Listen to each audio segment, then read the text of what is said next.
Assalamualaikum Bapak Ibu yang dikasihi oleh Bapak Yahweh. Hari ini saya akan membahas tentang Yesaya 1.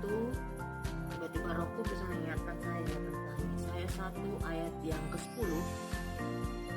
Yesaya 1 ayat yang ke-10, demikian dapat Elohim berkata, dengarlah firman Yahweh penguasa Sodom, berilah telinga pada hukum Elohim kami, orang-orang Gomora. Ayat yang ke-11, untuk apakah korbanmu yang banyak bagiku, firman Yahweh? Aku sudah kenyang dengan persembahan bakaran domba-domba jantan, lemak dari ternak-ternak yang gemuk, dan darah lembu-lembu jantan, dan domba-domba dan kambing. Ya, kambing jantan tidaklah aku menginginkannya.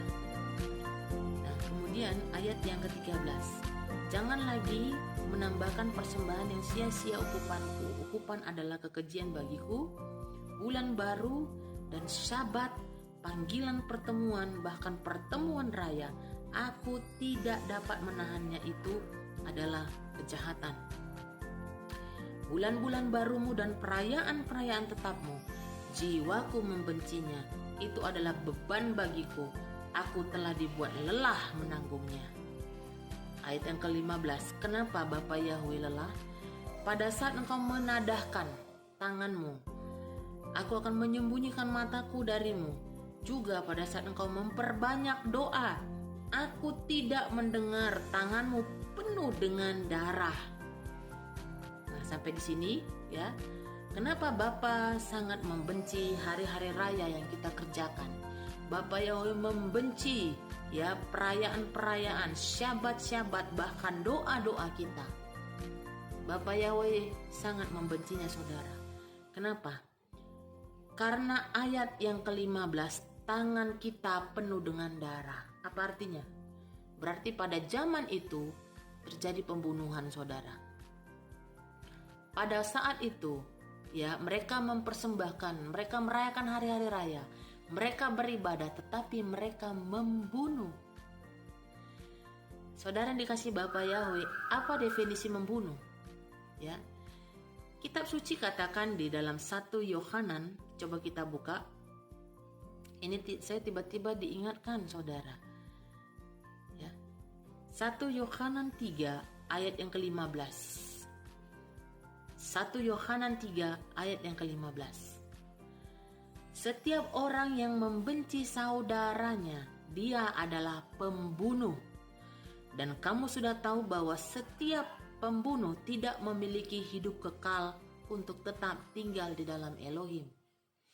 Saudara yang dikasihi oleh Bapa Yahweh, mungkin engkau tidak membunuh secara fisik, tetapi engkau membunuh sesamamu dengan perkataan-perkataanmu.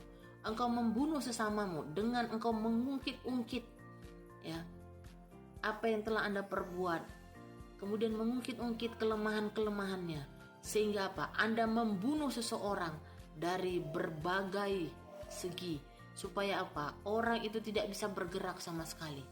Orang-orang yang mendengarkan perkataan kita itu langsung percaya, ya, sehingga apa?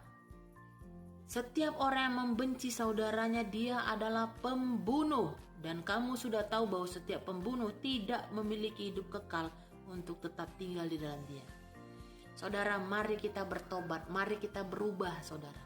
Mulut kita ini bisa menjadi pembunuh yang sangat sadis, ya. Lidah kita ini seperti api. Mari kita buka Yakob 3 ayat yang ke-6. Yakob 3 ayat yang ke-6 berkata, lidah pun adalah api, suatu dunia kejahatan. Ya, lidah ditempatkan sedemikian rupa di antara anggota tubuh kita sehingga menodai seluruh tubuh. Ya, dan membakar rangkaian kehidupan, sementara ia sendiri akan dibakar oleh api neraka. Kita yang sembarangan berkata-kata, kita yang membenci seseorang tanpa alasan, ya, kita itu mulai membuat ya berita-berita, gosip-gosip, ya, apa yang terjadi?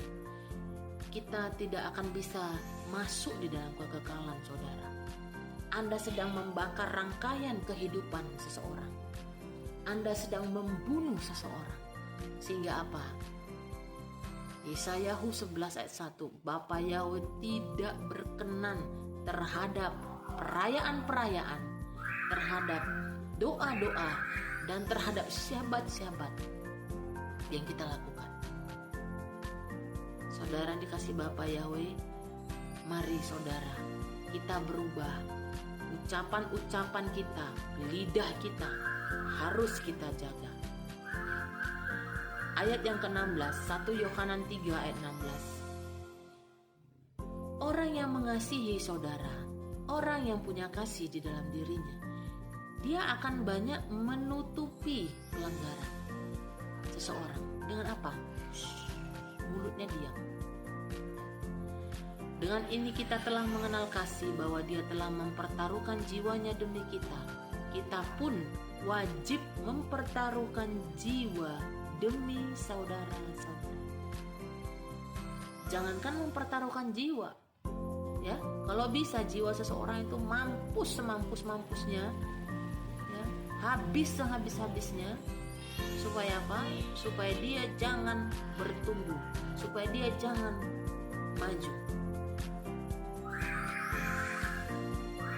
Saudara yang dikasih, ayat yang ke-17, dan siapa saja yang memiliki kehidupan dunia dan dia melihat saudaranya yang mempunyai kebutuhan tapi dia menutup hatinya daripadanya, bagaimanakah kasih Elohim tinggal di dalam dia? Saudara, kita sedang menanti-nantikan Yeshua, bukan? Masya Yeshua menjadi mempelai. Saudara, semua kita sudah pintar-pintar anak Bapa Yahweh, diberikan kecerdasan, kemampuan, karena ada 7 roh Yahweh. Tetapi hanya satu, saudara, lidah kita. Kita tidak bisa mengendalikan lidah kita. Akhirnya apa? Lidah kita ini dibakar seperti api neraka. Lidah kita bisa membakar kehidupan orang. Lidah kita bisa membawa kepada kebinasaan. Saudara dikasih Bapa Yahweh, kita semua rajin melakukan Torah, taat beribadah, taat hari-hari raya, taat syabat, taat baca dafar. Tapi kalau kita tidak mengekang lidah kita, apa yang terjadi? Orang yang tidak bisa mengekang lidahnya, maka sia-sialah ibadahnya. Sia-sia, saudara, ya. Sia-sia. Jadi supaya ibadah kita tidak sia-sia, ya, mari 1 Kefa 3 ayat yang ke-10 berkata, 1 Kefa 3 ayat yang ke-10 berkata, sebab siapa yang ingin mencintai kehidupan dan melihat hari-hari baik. Saudara, engkau mau hari-hari baik menyertai hidupmu, suamimu, anak-anakmu, keluargamu? Biarlah ia mengekang lidahnya dari yang jahat dan bibirnya agar tidak membicarakan tipu muslihat. Ya, artinya apa tipu muslihat di sini, saudara? Kita jangan terlalu gampang untuk menghakimi. Ya. Ayat yang ke-11, biarlah dia berbalik dari yang jahat dan melakukan yang baik. Biarlah dia mencari perdamaian dan mengejarnya.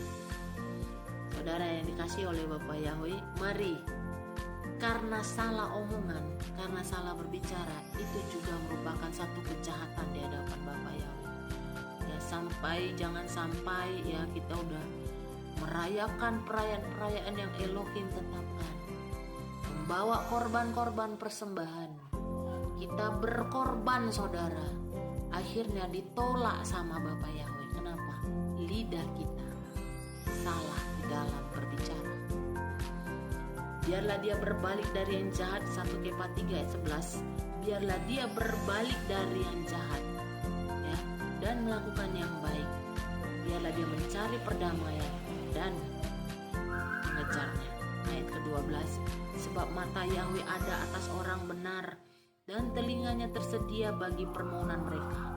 Tetapi wajah Yahweh melawan orang yang berbuat jahat. Amin. Saudara, fokus doa-doamu. Engkau mau suamimu bertobat, engkau mau suamimu kembali, fokus. Engkau mau anak-anakmu kembali kepada Elohim, ya.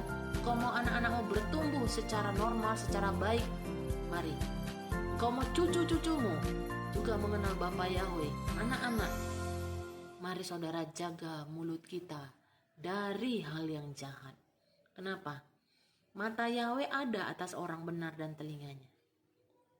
Ya, saya bersyukur ya, perlahan-lahan keluarga saya, kakak-kakak saya ya kembali kepada Bapa Yahweh. Kenapa saudara?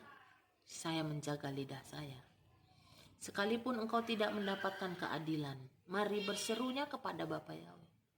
Ya, bukan mengumbar ke sana ke sini. Ya, sekali lagi, mata Yahweh ada atas orang benar dan telinganya tersedia bagi permohonan mereka. Tetapi wajah Yahweh melawan orang yang berbuat jahat. Amin. Mari jaga lidah kita supaya orang-orang yang kita kasihi, orang-orang yang serumah dengan kita, bisa kita menangkan bagi Bapa Yahweh.